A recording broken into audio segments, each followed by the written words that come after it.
vamos lá. A primeira pergunta é a treta do relatório. Sim. Que enfiou os ministros em cima do relatório. Os ministros já deram uma volta ali. Piti. Deram um piti. Tá certo de colocar no... Mais ou menos, CPI né? do crime organizado. Olha, a CPI, né, Emílio, ela não chegou ao seu fim porque não deixaram. Sim. Então, a gente tem que entender que a gente está tratando aqui de uma CPI que foi amputada. Ela foi abortada no meio do caminho. Então, nem tudo o que estava sendo investigado, a caminho de ser investigado, pôde ser concluído. Então, eles lidaram ali com o material que eles tinham. Essa imputação de crime de responsabilidade, etc., ela é frágil, né? Eu acho que a única coisa ali mais robusta é a do Gonê, porque o Gonê realmente prevaricou. O Gonê. Prevaricar é você ter a função de agente público de fazer alguma coisa e não faz nada. Fingiu de morto. Fingiu de morto. Aliás, ele faz isso muito bem, né? Tem feito isso muito bem. Não faz nada. E aqui o ponto é que, veja, por exemplo, a gente tem informação de que a PGR, o Gonê, sabia... Pra gente, até por causa do Vorcaro, rapidamente, sabia que o inquérito do Vorcaro estava sendo vazado para ele. Isso foi informado pela Polícia Federal para o Gonê e ele não fez nada. Isso desde novembro de 25. Pô, então isso é prevaricar. Exato. Ele saber que ministros estão cometendo ilícitos também e não fiscalizar é prevaricar. Porque, veja, o Emílio, é claro que a gente tem muito caminho ainda a concluir que os ministros cometeram crimes comuns, ou que alguns cometeram crimes comuns, né? Porque a CPI imputou crime de responsabilidade, porque o crime de responsabilidade é aquilo que vai para o Senado e gera o impeachment. Isso. Então foi uma estratégia. Isso. Mas a gente tem ainda... Uma estratégia fraca. Uma estratégia fraca. Mas é o que eles tinham na mão. Eu acho que eles pegaram o que tinham na mão e tocaram adiante. Eles têm direito de fazer isso, Emílio. Pode ser frágil, pode ser ruim, os ministros podem gostar ou não, eles respondam dentro do debate público. Então, e não com ameaça. Sim, mas a intenção de fazer isso foi olhar a pesquisa, saber que a instituição está meio cambaleante, usar isso politicamente, porque é ano de eleição, e tentar se colar, colou. Pode ser, né? Pode ser, e é provável que isso também seja um elemento, mas isso também não é um elemento que degrade, vamos dizer assim, o resultado da CPI, porque é que nem televisão, Emílio. A audiência, ela faz parte do jogo. Então, ninguém pode acusar o outro e falar assim, pô, mas você está pensando na audiência? Tô também. Perfeito. Você chega e fala assim, você é advogado só porque você pensa na justiça? Então faz tudo de graça. Não, eu penso também na justiça. É um negócio. Mas faz parte do jogo. Mas a torcida gosta da virtude, gosta de quem é o mais virtuoso, Bonzinho. quem vai salvar a democracia. Sim. O papo é esse hoje em dia. Quem é o bonzinho? Quem é o bonzinho da parada. Agora, olha só, não dá pra gente dizer que foi só por uma questão eleitoral que essa CPI do crime organizado chegou em ministros. Olha só, a gente tem hoje como um fato, não como um indício, que o ministro Toffoli participou da cadeia societária de um resort, ou seja, ele foi sócio de um resort que tinha um cassino clandestino com um blackjack oferecido para criança. Isso está errado, isso é ilícito. Perfeito. É um fato. A gente tem como fato que o ministro Moraes conversou no dia da prisão do Vorcaro com o Vorcaro. A Anatel informou que o telefone que recebeu a mensagem do Vorcaro era do STF. E a imprensa fez um trabalho interessante que foi pegar e falar assim, deixa eu descobrir então qual é esse número. Esse aqui, poxa, curiosamente esse número era o número que o ministro Moraes conversava com a gente, com os jornalistas. Portanto, é um fato que o ministro Moraes trocou mensagens, ou que o Vorcaro trocou mensagens. Num momento decisivo. Num momento decisivo, recebendo uma mensagem no dia da sua prisão, conseguiu bloquear. Portanto, nós temos sim indícios suficientes de que o Gonê deveria investigar os ministros. Essa é a função dele. E que a CPI do crime organizado deveria seguir adiante. Ela não seguiu. Foi abortada. Porque chegou... E todas as outras que a gente já viu. Tivemos o Titanic 1, Titanic 2, Titanic 3, Titanic 4. Claro. Quando chega num determinado momento em que ele encontra um iceberg, ela volta para trás. O iceberg... Qual é o limite da delação? Então, mas a gente já sabe... O iceberg de toga. Então, mas o problema é como é que vai se resolver isso? Aliás, a própria CPMI do INSS, né, foi também abortada pelo STF quando começou... correu o risco de chegar em ministros. Não tinha a ver com o INSS, tinha a ver com os consignados que iam resultar em alcançar o Banco Master, que resultariam provavelmente em alcançar ministros. Então é sempre uma blindagem deles. Mas temos sim elementos concretos para que esses ministros sejam investigados, Emílio. E isso aqui é muito ruim. A gente tem esses elementos, a imprensa está fazendo o seu trabalho, a imprensa está estimulando as pessoas a buscarem que isso siga adiante, seja investigado, mas nós não temos as autoridades. Você falou, o que fazer com isso? Semana passada eu escrevi até um artigo dizendo o seguinte, que uma democracia ela funciona com a imprensa livre e com autoridades com autonomia. Né? Autoridades livres também. Portanto, uma é a gasolina. Eu até comparei isso. Falei assim, a gasolina é a imprensa. O carro são as autoridades. Não dá para você ter só a gasolina sem o carro, e nem o carro sem a gasolina. A gasolina está aí. O carro é que não existe. A gente tem hoje o Gonê, que deveria fiscalizar ministros, sendo iniciado junto dos ministros, de tão parça que ele é. Então, mas por que chegou a isso? A imprensa deixou, a sociedade deixou. Chegou a isso, Emílio, na minha leitura, porque esse caso não começou agora. Né? Você deixa aquela história do cachorro, você deixa o cachorro morder tua mulher, ela vai, no dia seguinte morde o filho, no dia seguinte morde o vizinho, daqui a pouco morde você. Então a gente está 7 anos com o STF protagonista do país. Essa história começou, aliás, eu fui o primeiro advogado do inquérito das fake news, com o caso da Cruzoé. E posso dizer que tudo que a gente está vendo agora de legalidade... É isso aí. Começou lá. A origem é lá. Lá estava errado. É isso aí. Errado. Mas todo mundo ficou quieto. Só que deixaram gostar do jogo. Exatamente. Aquilo então, não é comigo, né? É isso. A mesma não, e pior, a imprensa que lá atrás ficou quieta, ou a grande imprensa, vamos dizer assim, ela fez parte do jogo, porque enquanto o STF agiu politicamente, agora a gente está falando de corrupção, possivelmente corrupção. Aí eles estão preocupados. Mas quando era político, o STF estava agindo ilegalmente por questões políticas, para perseguir a direita, para perseguir o bolsonarismo. Vamos aqui falar a verdade, porque é essa.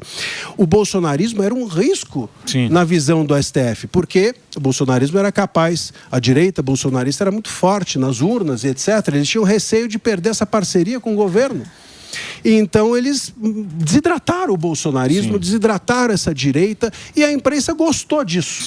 Até que percebeu que o monstro ficou maior que a própria imprensa. É isso aí. E agora está tentando fazer com que o STF volte para a casinha. Não vai voltar fácil assim. Até ontem estava aplaudindo. O gigante ficou muito grande, André, né? Muito grande. E por que você acha Qual que... você acha que foi... Já pergunta do Gordão. Qual você acha que foi... Não é só para não sair desse assunto. Eu também não sei, não. Qual você acha que foi o erro do bolsonarismo? Onde você acha que o bolsonarismo errou? Porque muita gente fala, o bolsonarismo também é Bolsonaro, também é Bolsonaro. Falava demais. Entendeu?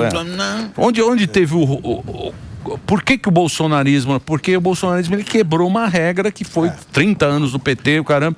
E tem muito anti-PT também. Mesmo nessa eleição vai ter muito anti-PT. Mas não virou, né? Onde você acha que errou? Talvez o bolsonarismo tenha errado em não perceber que estava em curso um golpe contra ele, bolsonarismo. Por parte das instituições. Por parte, inclusive, do STF. Porque o STF acusou de golpe, mas o golpe foi dado pelo STF. Quando você não permite que uma certa corrente política siga adiante, eu possa dizer, eu possa falar, né?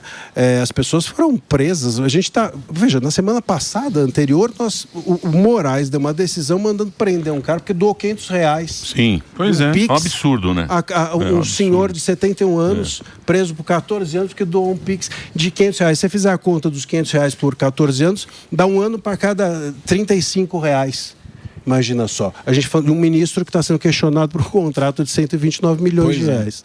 Então, esse tipo... Então, mas o povo vê essa injustiça, mas parece que nada acontece. Mas não dá para fazer nada. E por isso, porque nós temos um STF com muito músculo. Emílio, o STF passou na academia se marombando 7 anos. Criaram força, né? Estrutura. Mas não só o STF, o Senado também, né? Os acordos do Alcolumbre, né? Pra gaveta passar lá. Um rabo preso ali. Todo mundo tem um rabo preso. E outra coisa, só para concluir em relação a isso: os indicados, quem indicou o Gonê para a PGR? Foi o próprio Lula.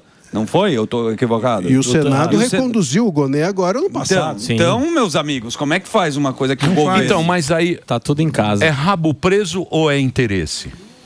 Do Senado? É. Eu acho que os dois. Os dois. Porque a gente também fala, então tem rabo preso, mas também tem interesse, né? Lógico, dinheiro. A gente tem uma parcela de senadores, hoje tem rabo preso. Tem outra parcela que está interessada. Tem senador que não sabe nem o que está acontecendo, Emílio. O cara fala assim, censura?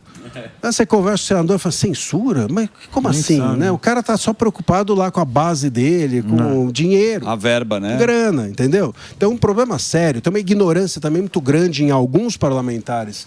Um alinhamento completo em relação à realidade. E a gente tem uma esperança no próximo Senado. E a gente já começa a ver a movimentação. Hoje, essa reação, Emílio, do Gilmar, do Toffoli, dizendo que vão tornar inelegível o Alessandro Vieira, essa movimentação hoje do Gilmar de querer abrir uma ação contra o Alessandro Vieira, essa ação que está agora com o Moraes para limitar CPIs e CPMIs, isso daí não é um recado para esse Senado, porque esse Senado já está na mão do STF. É pro próximo. É pro próximo.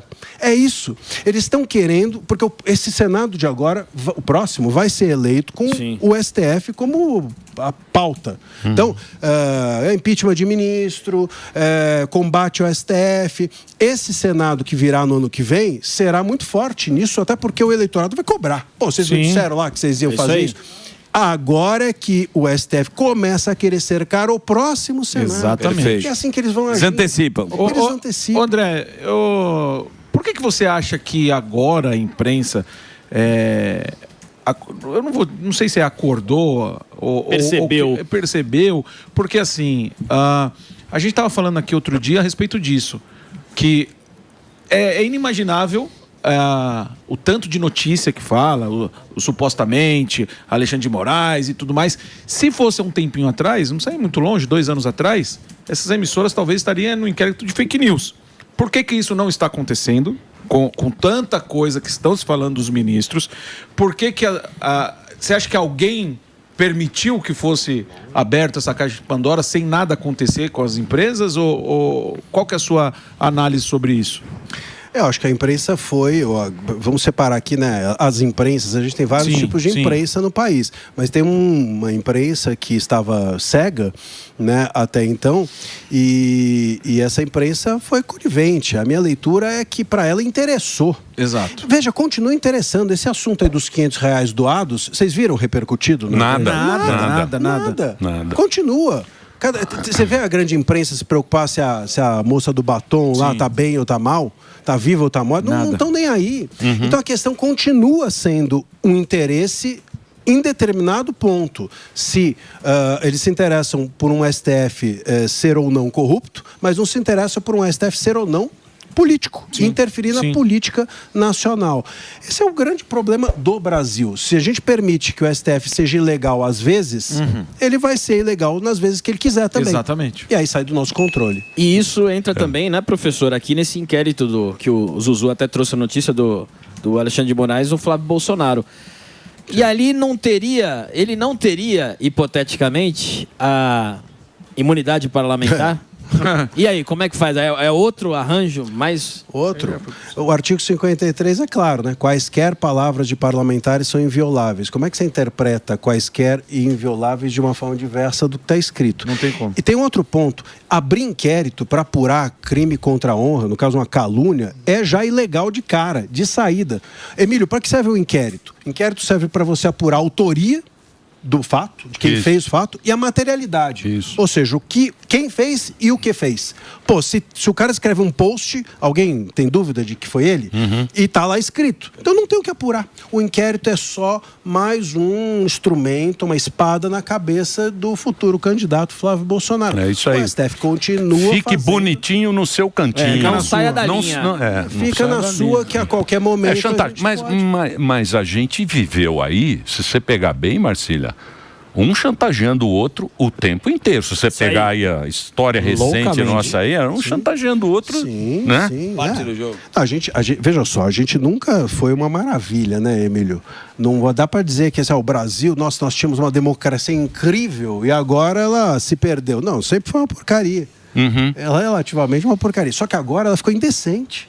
Agora ficou imoral e ficou escancarada a imoralidade. Total. Nem se esconde mais.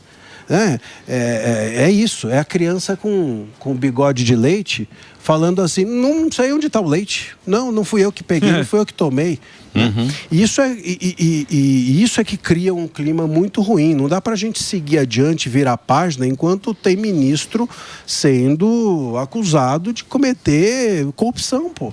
Como é que a gente vira a página e vai adiante assim?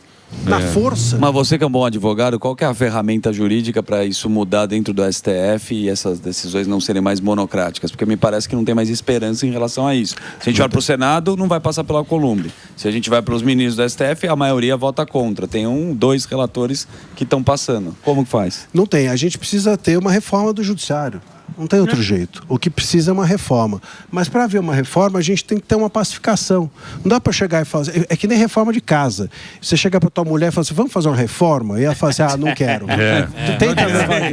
Tenta fazer. Tem que combinar.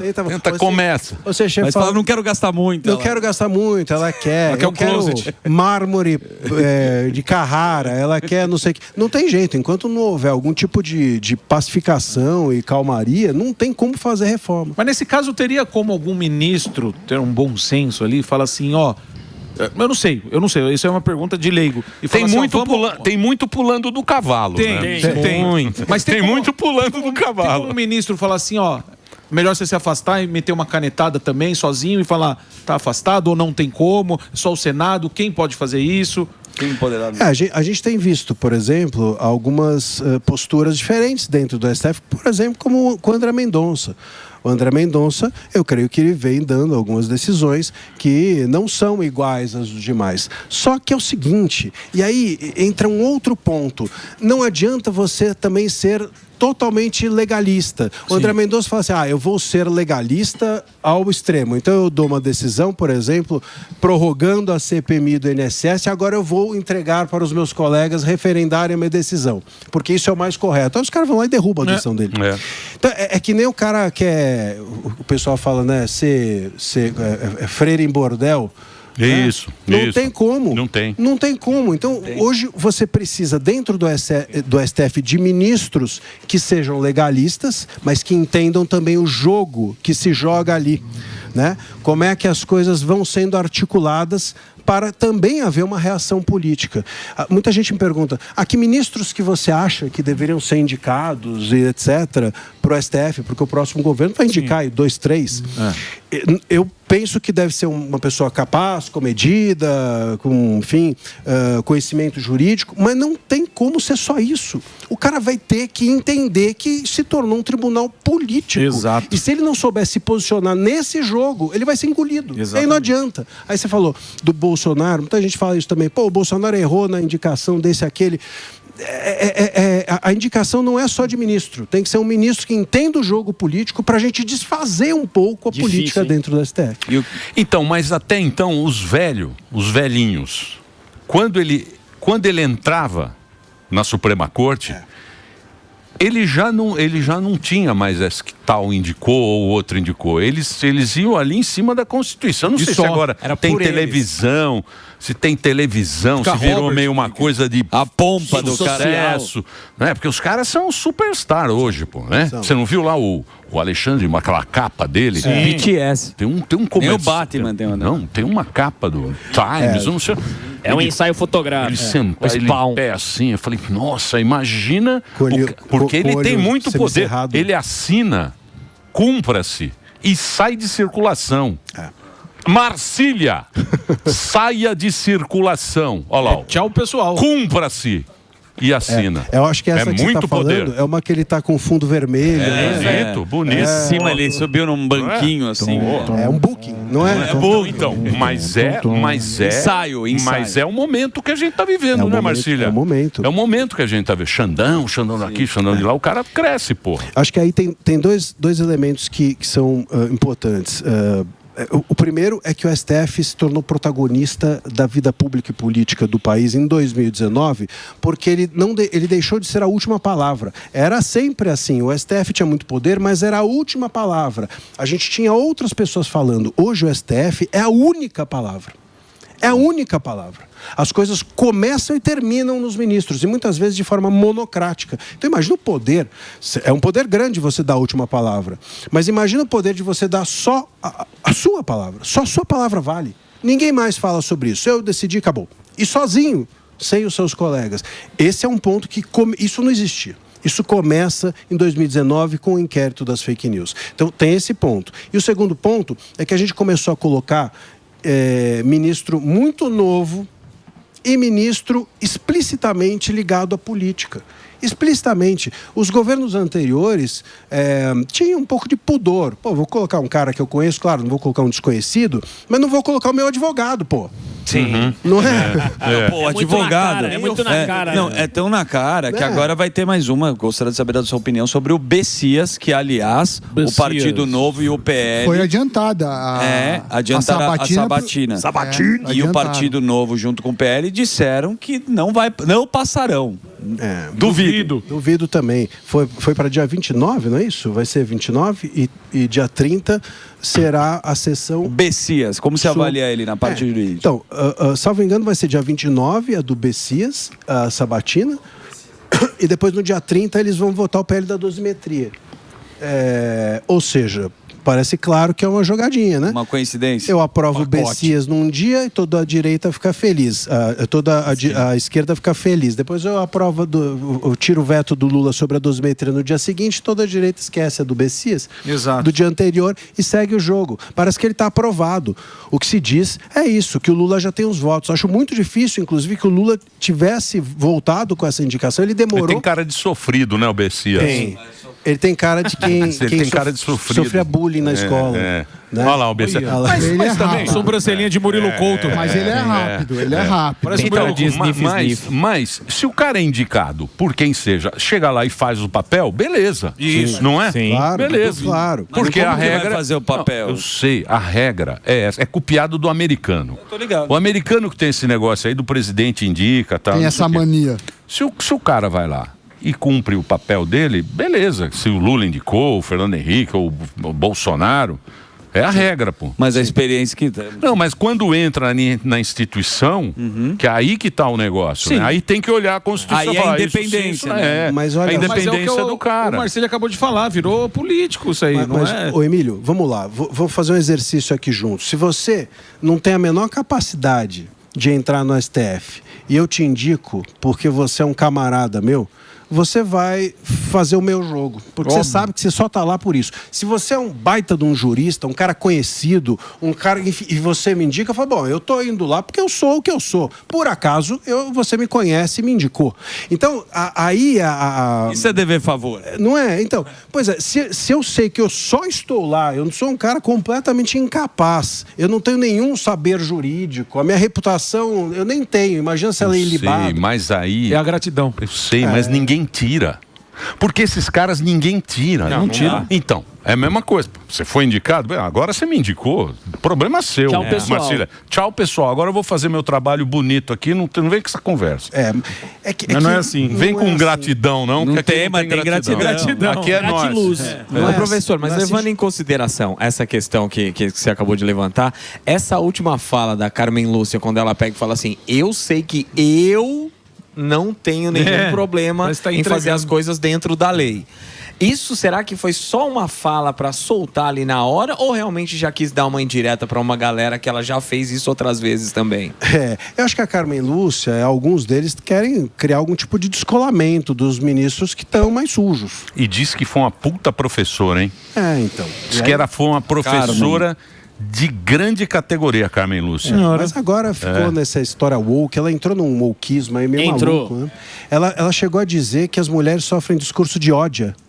Mentira, parou. Ela tá falando igual o Tiririca agora. A mulher diz coisa de ódio. Tá na hora de parar, então. Não é? Tá na hora de parar. Eu odio. menino. Tá? Discurso de ódio. Ô, menina linda. Pô, discurso de ódio não dá lá. Então, mas ela disse que vai se aposentar. E ela não consegue construir uma frase sem dizer que ela é vítima do sexismo e do machismo e do não sei o quê. Mas ela chegou lá como ela é vítima. Pô, você tá no cargo é quem não mais chegou. poderoso do país e você quer se colocar como vítima? Vítima é quem não chegou. É demais. Eu fico pensando aqui, ô Emílio, o seguinte. A Carmen Lúcia falou que vai parar e não sei o quê. A gente já teve o Barroso parando. Essa história do próximo governo, Barroso provavelmente... saiu rápido, né? Saiu rápido. Essa história do próximo governo ser provavelmente de direita e poder nomear até 3 ministros está levando muita gente a querer sair antes de virar o governo. E veja que até o próprio Lula quis rifar o Toffoli. Né? Quis rifar o Toffoli. Eles falaram, não, o Toffoli talvez tenha que renunciar e tal. Por quê? Porque ele queria colocar o Pacheco. Ele queria colocar o Messias e o Pacheco. Pacheco vai por Minas, né? Mas então, vai por Minas. Mas se sair a Carmen Lúcia, aí vai o Pacheco. Então, mas tem uma coisa também, Marcília. Porque você tem que pensar que o cara quer sair na rua. A pior coisa que existe, você não vê lá o William Bonner? O William Bonner saiu do Jornal Nacional porque ele não aguentava mais. Ele não aguentava mais podia comprar na pão. rua. Você não pode sair na rua que os caras vêm. Por quê? Os caras cobram. Porque se você olhar a pesquisa que saiu agora, do STF, os caras não acreditam 75%. mais na Suprema Corte. Imagina se você é um ministro da Suprema Corte, querendo ou não, você está no cargo mais importante, não é? Sim. E aí você não pode sair na rua. Você não pode sair na rua que vão ficar te xingando, vão ficar... Sim. Porra, é ruim, né? Sim. Lógico. Não é? Sim. Você é um ruim, cara pô. querido. Você é um queridão, de repente Tem isso também. Lógico, prestígio. Tem não quer prestígio? É claro. Tem isso. Quando você você pega deve encher o saco, né? Deve chegar no momento, esses ministros, falar assim, não aguento mais, isso aqui, cansei. Isso tem, acho que tem. O Barroso é um desses. Eu acho que ele fala assim, eu quero aqui, eu gosto de ficar dando palestra. Aliás, ele fazia isso já no próprio Supremo. Só dava palestra. O Zé Palestrinha, né? Isso. O Barroso. Palestra boa. Paulinho Palestra. Derrotamos. Palestra e cantar, né? Ele gostava de cantar samba. Isso, canta samba. Isso, coisa sempre boa. a mesma música, aliás, que era daquela do barco. Não sei que o meu barco se virou. É porque é o tom que favorece. E era desafinado nos votos e na canção. Mas acho que tem esse ponto, o Emílio, dos ministros se cansarem, mas tem uma equação aqui. A minha leitura é a seguinte: essa turma toda, essa ala do mal, vamos dizer assim, do STF, que tem uma ala que é a que manda no país, eles têm prazo de validade, estão ficando velhos. Sim. E eles sabem que tem uma luta sucessória ali dentro do STF, você entendeu? Então, vai sair, por exemplo, quem é da nossa turma aqui? Da nossa turma é a Carmen é da nossa turma? Bom, então, se ela vai sair no próximo governo, ela tá meio de saco cheio, por que não botar agora? Porque aí põe um Pacheco que já é ligado a essa ala nossa, a gente já conhece, ele soma com a gente, você entendeu? Então, tem uma briga que é essa, não é só cansei, é o seguinte, se o próximo governo puder nomear 3 e os 3 que saírem forem da ala podre do STF e os 3 que entrarem não se juntarem a eles ficam em minoria. Excelente leitura. Inclusive o Gilmar Mendes é um dos que sai. E eles têm medo até do que pode ser revelado depois que sai. Mas então vamos lá, você que é um cara que manja muito. Porque os caras mexeram até no orçamento, que não faz parte do Supremo na época. Exato. IOF. O IOF, orçamento. Como é que faz pro cara não ter esse poder de querer mexer nessas coisas? Porque aí tira o poder do presidente, tira o poder do legislativo, tira o poder do deputado, senador e tal, porque aí fica ele mandando na parada. Sim. Como é que faz para mexer nisso aí? Reforma do judiciário. O Congresso tem que limitar os poderes do STF. Não dá pra gente... Senão a gente tem que contar com o bom senso dos ministros. Não tem como. Mas isso aí não foi o próprio legislativo que deu esse poder ao judiciário? Porque... Deu, mas assim, a Constituição, ela é muito aberta. A Constituição, Emílio, não pensou que a gente chegaria num momento como esse. Ela não avaliou a possibilidade do judiciário se tornar um poder excessivo. Porque foi feito na época dos milico, né? E aí eles pensaram assim, o excessivo vai ser o executivo. Então eu ponho o Supremo para gerenciar o executivo. E esse é o problema. A gente precisa hoje criar uma reforma que passe a pensar no judiciário como um poder que extrapole as suas funções. Entendi. Esse é o grande ponto. E dá para fazer isso. O STF como uma corte constitucional. Aliás, eu sou a favor até de mudar o nome. Supremo, para mim, é comida de frango. Gostoso, Supremo, bom, né? Supremo com batata. Supreme. E ministro também. Não é ministro, é juiz constitucional. O STF tem que ser uma corte que julgue questões abstratas e constitucionais, e não questões concretas e infraconstitucionais. Essa é a limitação mais importante. Ô professor, você acha que os próximos senadores que entrar com a mídia fazendo o papel também de, pelo menos, criticar o STF, vai dar um gás? Ou você acha que em determinado momento o STF vai chegar e vai fazer, ainda estou aqui, melhor parar com essa brincadeira? Eles ainda estarão lá. E eu acho que aí duas coisas são muito importantes. Uma, os senadores terem coragem, porque tem isso também. Você chega e fala assim, eu tenho o rabo preso, mas o STF está em cima de mim. Cara, mas é o seguinte, você chegou no Senado, você não tem coragem de aguentar bronca, vai fazer outra coisa. Pois é. Pô, vai fazer outra coisa. Vai vender, no balcão, esconder-se no balcão de loja, tudo bem, tranquilo, não tem problema. Mas essa não é a sua função. O cara precisa ter coragem para estar lá. Político não pode ser covarde. Não pode ser covarde. Exatamente. Não pode. Covarde. E o Senado se acovardou, Tem muito, sim. né? Muito. E outra coisa é a mídia, de fato. Se a grande imprensa voltar ao seu coma induzido, né, sabe-se lá pelo quê, aí sim a gente tem um problema também. Porque a gente volta àquela fase em que o STF se sente confortável de sair censurando jornalistas, censurando determinados veículos que não têm o poder de uma Globo e assim por diante. Então, esses dois elementos, um Senado corajoso e uma grande mídia que siga investigando, são essenciais para que o STF não nos engula todos no ano que vem. Então, mas o jogo do poder não é esse, né, Marcília? O jogo do poder é pesado, né? É quem manda mais, né? Quem tem mais poder é aquele que a gente tem medo, né? Então, quando a gente fala, tem que ter uma mudança. Essa mudança não vai ser Você vê lá a guerra lá do Irã, né? Um apostando aqui, outro lá, um vai mais aqui, outro lá. É difícil isso, né? Mas é o seguinte, quem que vai perder? Porque aí que tá. Quem vai ceder? Quem aceita baixar a cabeça? Quem vai ceder nesse negócio? Mas, Emílio, aí tem um ponto que tem a ver com a coragem, que eu falei dos senadores, mas tem a ver com conhecimento também. A gente tem senador lá que não sabe as regras, não sabe o poder que tem. Então, você está falando do Irã e dos Estados Unidos, imagina uma situação em que o Irã tenha um canhão tão forte quanto o dos Estados Unidos, mas não sabe usar.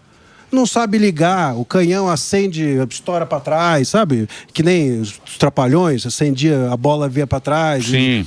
É mais ou menos assim. A gente tem umas trapalhadas hoje dentro do Senado. Falta de conhecimento. Falta de conhecimento. A misoginia lá que todo mundo votou.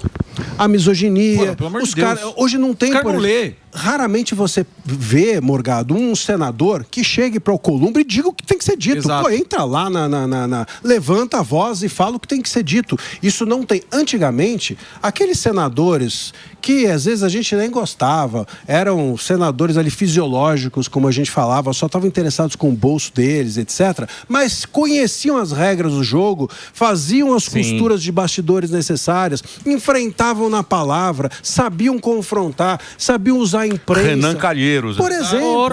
Por exemplo. O Renan era... ele enfrentava, né? E esses caras acabavam, Emílio, sendo mais eficientes do que às vezes um senador de uma ideologia que a gente concorde, mas que não tem a coragem ou conheça o jogo. É isso mesmo. Quem manjava, você tinha lá o Sarnica velho, né? Os caras sabiam. Raposa velha. Raposa velha. Gostoso Raposa e paca. Porque o cara sabe como funciona, né? Ele tem o caminho, né? Exato, sabe manobrar.